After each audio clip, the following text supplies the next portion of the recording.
រឿងផ្កាព្រៅក្នុងសមរភូមិនៅក្នុងសម័យកាលនោះមានកងទ័ពអស៊ូជាច្រើនបានប៉ះបោរប្រជាជនមានការព្រួយបារម្ភពីការបង្ហូរឈាមពីសូជាគ្រូពេទ្យស្រីវ័យក្មេងថ្ងៃមួយនាងត្រូវបានបញ្ជូនទៅព្យាបាលនៅបន្ទាយជំរំមួយដែលត្រូវបានផ្ដល់ព័ត៌មានមកថាមានលោកសេនាប្រមុខម្នាក់បានរងរបួសដំណើរទៅកាន់បន្ទាយបានមកដល់ខ្យល់ត្រជាក់ប៉ះផ្ទៃបំពង់កពីសូដាឆ្លងកាត់កណ្ដាលរោងវិជ្ជបណ្ឌិតជើងឫស្សីក្រណាត់ស្អាតប៉ុន្តែពោពេញដោយក្លិនថ្នាំក្លិនឈាមនិងព្រើធ្លាក់យ៉ាងស្ងប់ស្ងាត់នៅខាងក្រៅនាងកាន់តារាងថែទាំអ្នកជំងឺតាមពេលវេលាដល់ម៉ោងថែទាំអ្នកជំងឺលេខរៀងទី5-4ពេលចូលបន្ទប់សម្រាកលេខ4ក្រែដែក1នៅមជ្ឈមណ្ឌលបុរសម្នាក់ដេកស្ងប់បណ្ដោយខ្យល់ចេញចូលតិចតួចពុកនិងកំរើមានស្នាមឈាមក្រៀមចាស់ពីសូឈលក្រៅទ្វារ3វិនាទីចិត្តរន្ធត់លីលំនឹងបេះដូងរំភើបព្រមគ្នាបន្ទាប់ពី5ឆ្នាំគ្មានសំបីសារមួយលាគ្នាពេលមកជួបម្ដងទៀតគាត់ជាអ្នកជំងឺដែលត្រូវនាងមើលថែ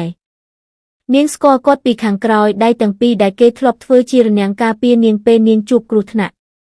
នាងដើរចូលដោយផ្ទៃមុខដែលពេលមើលហើយអស់សំនៀងនិយាយពីសូស្រក់ទឹកភ្នែកលោកសេនាប្រមុខខ្ញុំជាប៊ីសូតើលោកនៅតែចងចាំខ្ញុំទេគេមិនឆ្លើយតែភ្នែកគេចាប់ផ្ដើមបើកយឺតដូចស្ពឹកភ្លើក្នុងភាពឈឺចាប់លូចេនសំឡេងស្រាលប៊ីសូសើចស្រួលចិត្តប៉ុន្តែភ្នែកនាងពោពេញដោយទឹកភ្នែកនាងខិតកាន់តែជិតគាត់ឲ្យគាត់ផឹកថ្នាំនិងព្យាបាលរបួសដៃលូចេនពិចារណាក្លិនថ្នាំនេះខ្ញុំគេងឃើញព្រះអាទិត្យលើស្មាខ្ញុំហើយសំឡេងនាងគឺរូបភាពពីអតីតកាលបានរំលេចក្នុងខួរក្បាលរបស់នាងផ្លូវស្ងប់ស្ងាត់តាមជីក្រុងគេតែសំឡេងសត្វចលូពីសូស្លៀកខោវែងពណ៌ទឹកថ្នាំនិងកាបូបថែទាំជិះកង់តូចបោះតាមផ្លូវដីច្រាំងនៅក្នុងដៃនាងគឺមានថង់សម្លៀកបំពាក់អ្នករបួសបន្ទាប់ពីឆ្លងកាត់ស្ពានថ្មដូចនាងឈប់កង់ដើម្បីមើលថង់សម្ភារៈរបស់នាងដោយមិនដឹងថាកងទ័ពជប៉ុន3នាក់ផុសចេញពីខាងក្រោយស្ពានអេស្រីស្អាតចេញមកបន្តិចពួកគេចូលមកញ៉ៃញ៉ៃនាងខ្លាចខ្លាំងក្រឡេកជុំវិញគ្មានអ្នកណាម្នាក់អាចជួយនាងបាននាងប្រញាប់ទាញកង់ជិះចេញទៅប៉ុន្តែពួកកងទ័ពជប៉ុនចាប់នាងបានកងទ័ពរុញនាងទៅជញ្ជាំងផ្ទៀងមុខហើយចាប់ខោវែងនាងបំរុងពីសូរិញជួយស្រែកសូមដោះលែងខ្ញុំទៅខ្ញុំគ្រាន់តែជាអ្នកថែទាំងអ្នកជំងឺទេមិនមានការគំរាមកំហែងដល់អ្នកទេសូមកុំធ្វើបាបខ្ញុំនាងយំផងស្រែកផងប៉ុន្តែពេលនោះស្ទើរនឹងអស់ពេលសំឡេងកាំភ្លើងបាញ់មួយហោះកាត់សំឡេងខ្យល់កងទ័ពជប៉ុនម្នាក់បានដួលចុះដោយឈាមនៅខាងមុខអ្នកទាំងអស់គ្នាភ័យស្លន់ស្លោលូចេនដើរចេញពីចំណោតផ្ទៃខាងក្រោយបែរមុខមកដល់ជាមួយកាំភ្លើងបន្ទាប់ពីបាញ់កងទ័ពនោះប៉ុន្តែខ្សែភ្នែករបស់គាត់សម្លឹងមើលទៅលើពីសូដោយក្តីអាថ៌កំបាំងលូចេនគ្មាននរណាអាចប៉ះនាងបាននាងមិនមែនជាស្ត្រូវពីសូកាន់គេចទៅក្រោយគាត់ខ្នងរបស់គាត់คล้ายជាទីកន្លែងសុវត្ថិភាពបំផុតរបស់នាងក្នុងពេលនេះភ្នែករបស់នាងមិនអាចឃ្លាតឆ្ងាយពីគាត់បានបន្ទាប់ពីបាញ់ដណ្ដើមនាងចាប់ដៃនាង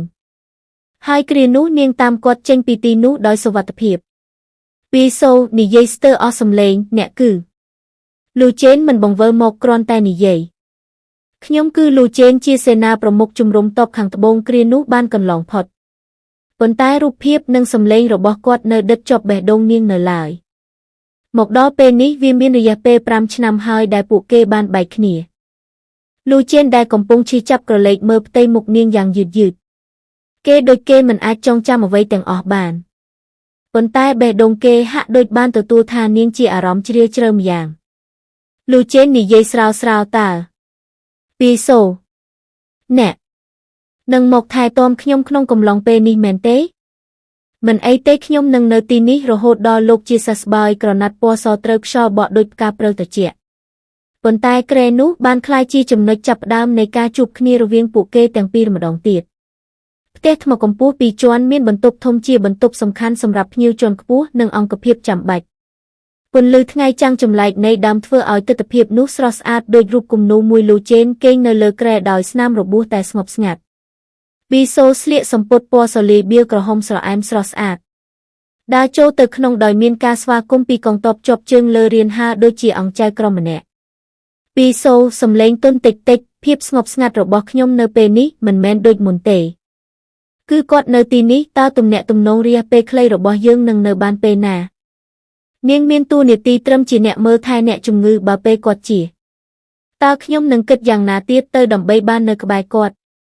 នាងអង្គុយនៅជិតគ្រែទើបដាក់ក្រណាត់លើថ្ងាសរបស់គាត់ពេលដៃប៉ះលើស្បែករបស់គាត់នាងយល់ថាបេះដូងនាងមិនទាន់ភ្លេចនៅអ្វីដែលកើតឡើងកាលពី5 ឆ្នាំមុននៅឡើយរូបភាពនិងសម្លេងរបស់គាត់គឺនៅតែដក់ជាប់ក្នុងបេះដូងនាងលូចេនសម្លេងស្រាលៗបើកភ្នែកខ្ញុំនៅទីនេះ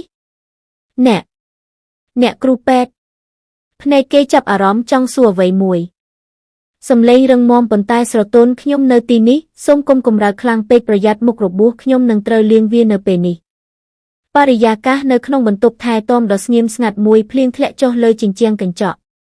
ភ្លើងស្រាលៗលើតុទទេមួយបំភ្លឺនៅកន្សែងសនិងថ្នាំសម្អាតរបួសដែលបៀសូកំពុងយកមករៀបចំពេលនាងដកសម្លៀកបំពាក់សូត្រនោះចេញពីស្មារបស់គាត់ដើម្បីលាងរបួសគាត់ស្ងៀមមិនស្រែកដោយការឈឺចាប់គាត់ពិតជាពូកែទ្រាំតែបេះដូងគាត់មិនអាចនៅស្ងៀមគឺលោតខុសពីធម្មតាគាត់ជាសេនាប្រមុខកម្ពុជារបស់ប្រទេសមានសត្រូវប្រភេទណាដែលគាត់មិនធ្លាប់ឆ្លងកាត់ប៉ុន្តែពិតជាមិនមាននរណាម្នាក់ធ្វើឲ្យគាត់រំជើបរំជួលនិងភ័យបារម្ភបែបនេះពីមុនមកទេគាត់កាន់តែស្ងៀមកាន់តែពិបាកពន្យល់ប៊ីសូយកកន្សែងដាក់លើដៃហើយបង្វិលខ្លួនទៅលាងផ្នែកនៃស្មាគាត់ដែលមានរបួសឈាមស្អិតមួយដៃចងកន្សែងមួយដៃប៉ះស្បែកគាត់ស្រាលចិត្តនាងរញ្ជួយដូចជាសំណួរដែលមិនសូវមានចម្លើយនាងជាគ្រូពេទ្យច្រើនឆ្នាំមកហើយធ្លាប់ប្រឈមមុខនឹងអ្នកជំងឺគ្រប់ប្រភេទមិនដែលមានអ្នកជំងឺណាមួយដែលធ្វើឲ្យនាងច្របូកច្របល់បែបនេះពីមុនមកទេពួកគេទាំងពីរអ្នកគ្មានពាក្យនិយាយប៉ុន្តែគ្រានោះភ្នែកនិងមុខរបស់ពួកគេនៅជាប់គ្នាមិនអាចគេចបានពួកគេត្រូវបានក៏បន្តិចមុននឹងផ្លាស់ទីចេញពីការសម្លឹងគ្នាប៊ីសូកាន់ស្បែកដើមដៃគាត់យ៉ាងប៉ិនប្រសប់ខណៈដែលសម្ពាធរបស់នាងនាំឲ្យដង្ហើមគេដកសឹងមិនដល់គ្នាលូចេនគ្រាន់តែឃើញរូបភាពនាងនៅជិតបេះដូងគេចាប់ផ្ដើមលោតញាប់ហើយចលនាខ្លីៗរបស់នាងក្លិនក្រអូបចេញពីសក់នាងខ្យល់ដង្ហើមក្តៅៗកំពុងបង្កើតនៅរូបភាពមួយដែលពួកគេមិនធ្លាប់បានជួបប្រទះនៅព្រឹកមួយនៃថ្ងៃជ្រាបជ្រៀងប៊ីសូកំពុងតែរៀបចំគ្រឿងថ្នាំនិងស្នាក់នៅជាប់ក្បែរលូចេនសម្លៀកបំពាក់នាងគួរឲ្យស្រឡាញ់តែសាមញ្ញស្រាប់តែមានសម្លេងមួយចូលមកជាប់ដោយក្លិនទឹកអប់តម្លៃថ្លៃស្ត្រីម្នាក់ដែលមានកាយរូបស្អាតបែបឆើតឆាយបំពាក់អាវកបាសបែបបន្សល់ភាពសិចស៊ីនិងតាក់ភ្នែកនាងឈ្មោះជាវសៀនហ៊ូកូនស្រីរដ្ឋមន្ត្រីចាស់ទុំនិងជាគូដណ្ដឹងដែលបានរៀបចំឲ្យលូចេនតាំងពីក្មេងជាវសៀនហ៊ូលូចេនខ្ញុំបានឮថាអ្នករងរបួសធ្ងន់ខ្លាំងខ្ញុំមានការព្រួយចិត្តណាស់អ្នកមិនស្ថិតនៅក្នុងការថែទាំល្អឥតខ្ចោះទេនាងយំបន្តិចហើយដាក់កន្ត្រកផ្កាជាប់ជើងគ្រែភ្នែកនាងបញ្ឆិតទៅលើប៊ីសូក្នុងលក្ខណៈអ្នកចំណាយពេលលើសពីមូលហេតុការងារប៊ីសូប្រែជាទុនជោគហើយលែងចេញសំបីសូរសំឡេងតែដៃនាងនៅចាប់កន្សែងក្នុងដៃយ៉ាងកិតអារម្មណ៍អស់សង្ឃឹមខូចចិត្តនិងមិនអាចប្រៀបផ្ទឹមបានកើតឡើងព្រមគ្នាលូចេនបើកភ្នែកបន្តិចហើយនិយាយសំឡេងក្រាស់កាត់ត្រចៀកសូមអរគុណរបួសខ្ញុំលែងធ្ងន់ធ្ងរហើយព្រោះមានការចាត់តាំងអ្នកគ្រូពេទ្យពិសេសចាំជួយព្យាបាលសំឡេងគេត្រជាក់តែមិនអាក្រក់គេមិនចូលរួមនឹងការបង្ហាញភាពជិតស្និទ្ធនោះឡើយជាវសៀនហ៊ូក៏ស្ទើរដាក់ទឹកចិត្តនាងដើរទៅជិតគ្រែប៉ុន្តែជំហាននោះត្រូវប៊ីសូឃ្លាំងមើលដោយស្ងៀមស្ងាត់ប៊ីសូនិយាយសំឡេងទន់ភ្លន់សុំទោសប៉ុន្តែសេនាធិបតីទើបនឹងទទួលថ្នាំត្រូវការសម្រាកនិងត្រូវការភាពស្ងៀមស្ងាត់ភ្នែកជាវសៀនហ៊ូសម្លឹងទៅកាន់នាងដោយមិនពេញចិត្តប៉ុន្តែត្រូវរក្សាគុណសម្បត្តិជាស្ត្រីមួយរូបនាងញញឹមតិចៗហើយថា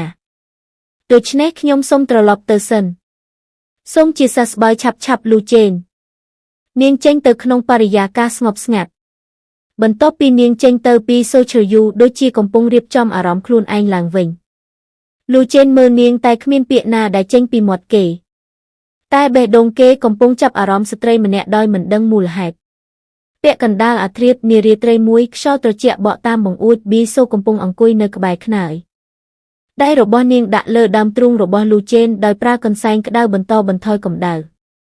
ចិត្តនាងរលត់ពោពេញដោយការព្រួយបារម្ភសូរសំឡេងហៀបមិននឿយដង្ហើមគេមានការប្រែប្រួលលូចេនចង្វាក់ដង្ហើមរំញ័រលឿននាងព្រួយចិត្តជាខ្លាំងនាងបន្សល់កន្សែងខិតចូលចិត្តគេជាងមុនដៃប៉ះលើចង្កាគាត់ដោយថ្នមថ្នមពេលនោះគ្មានពាក្យចេញពីមាត់របស់គាត់ឡើយប៉ុន្តែក្តីឈឺចាប់នៃរាងកាយបង្ហាញការរើឡើងគេបើកភ្នែកតិចៗដោយការរវើវាយប៉ះនឹងទម្ងន់នាងដែលកំពុងនៅជិតគាត់ដៃរបស់គាត់ស្រវាទៅជាមួយខ្យល់និងទាញនាងឲ្យចូលក្នុងការអោបរបស់គាត់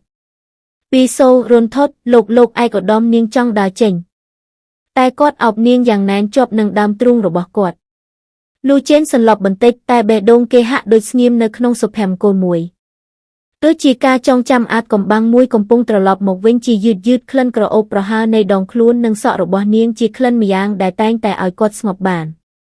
ពន្លឺព្រើព្រឹកតម្រង់ចេញពីជ្រុងបង្អួចសសរហៀបឆក់លើផ្ទៃពណ៌ស្ខ្មៅនៃបន្ទប់ព្យាបាលលូចេនបើកភ្នែកយឺតបន្ទាប់ពីការឈឺចាប់ដែលបានធ្វើឲ្យគាត់សន្លប់ក្នុងព្រលឹងមួយយប់មុននេះចលនាបេះដូងគាត់យឺតប៉ុន្តែមានសភាពប្រសើរឡើងគាត់គង់នឹងត្រឡប់ជាសេនាប្រមុខម្ដងទៀតប៉ុន្តែនៅពេលនេះគាត់មិនអាចដើរចេញពីព្រឹកនេះបានទេនាងគេងស្ងប់ស្ងាត់ក្នុងរង្វង់ដៃរបស់គាត់ប៊ីសូក្បាលនាងនៅលើទ្រូងគាត់ស្មាជាប់ស្មាដូចជាការការពារមិនដឹងនាងមើលថែគាត់ឬគាត់មើលថែនាងទេសភាពពេលនេះគាត់មិនបានបណ្ដេញនាងឬរំខាននាងឡើយលូចេនមើលចុះទៅមុខនាងមួយយ៉ាងយូរដូចជាចង់ឲ្យពេលវេលាកកជាប់មួយកន្លែងចលនាភ្នែកគាត់ផ្លាស់ពីភាពតឹងរឹងមកជាការទន់ភ្លន់ដោយមិនដឹងខ្លួនពេលនាងគេងគាត់អាចឲ្យអារម្មណ៍របស់គាត់និយាយដោយស្ងៀមអារម្មណ៍ខ្លះកំពុងលេចឡើងដោយកាំរស្មីភ្លឺផ្លេកលើផ្ទាំងទឹកកកលូចេនគិតក្នុងចិត្តអ្វីជាការឈឺចាប់ពិតប្រាកដឬអ្វីគឺជាការព្យាបាលពិតប្រាកដប្រហែលគឺអារម្មណ៍ដែលនាងស្ថិតក្នុងរង្វង់ដៃរបស់ខ្ញុំដូចពេលនេះចៃដន្យទ្វារត្រូវបើកសម្រាប់ស្បែកជើងពណ៌ក្រហមពណ៌នៃស្ត្រីមានអ្នកឈប់នៅមាត់ទ្វារលូអាសំឡេងស្ត្រីម្នាក់នោះលេចឡើងមកពីរូបនារីស្អាតក្នុងសម្លៀកបំពាក់ចិនបែបនីតិវិធីអភិជនសៀនហ៊ូគូដណ្ដឹងបញ្ជូនពីរាជរដ្ឋាភិបាលរបស់គាត់បានមកដល់នាងឈរជប់ទ្វារភ្នែកចង្អៀតនាំអារម្មណ៍បែបកក់ក្ដៅនិងជោគជ័យប៉ុន្តែបំលែងជាស្ងួតភ្លាមពេលឃើញស្ត្រីម្នាក់គេងក្នុងរង្វង់ដៃបុរសដែលជាគូដណ្ដឹងរបស់នាងភាពស្ងៀមរហូតត្រជាក់លូចេនសម្លឹងភ្នែកទៅគូដណ្ដឹងគាត់មិនទាន់លើកនាងចេញទេព្រោះអំណាចចិត្តនិងអំណាចនៃបេះដូងគាត់មិនចង់សកម្មភាពនោះធ្វើឲ្យសៀនហ៊ូអន់ចិត្តជាលើកទី2តាំងពីនាងបានជួយប៊ីសូសៀនហ៊ូត្រឡប់សម្លេងស្ងៀមមកត្រជាក់ស្រេបខ្ញុំមិនដឹងថាការថែទាំចិត្តស្និទ្ធយ៉ាងនេះ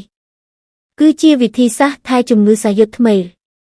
ប៊ីសូក៏ភ្ញាក់ក្នុងពេលនោះដកខ្យល់យ៉ាងភ្លើភ្លែខណៈគាត់មិនប្រញាប់ប្រញោលធ្វើហាក់ដូចជាវត្តមានរបស់ញូសៀនមិនសំខាន់សម្រាប់គាត់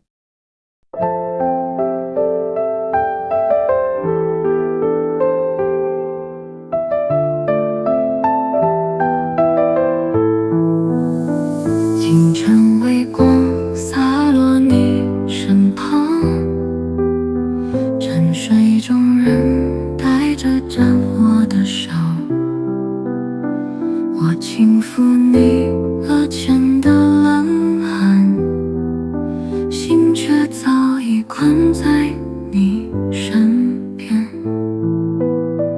你说我是命中的过客。却不知我从未走远过，外头枫叶一片，你却让我安然沉眠。在你无言的怀抱，我不再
承诺誓言，而是你静静呼吸。我若必须远行，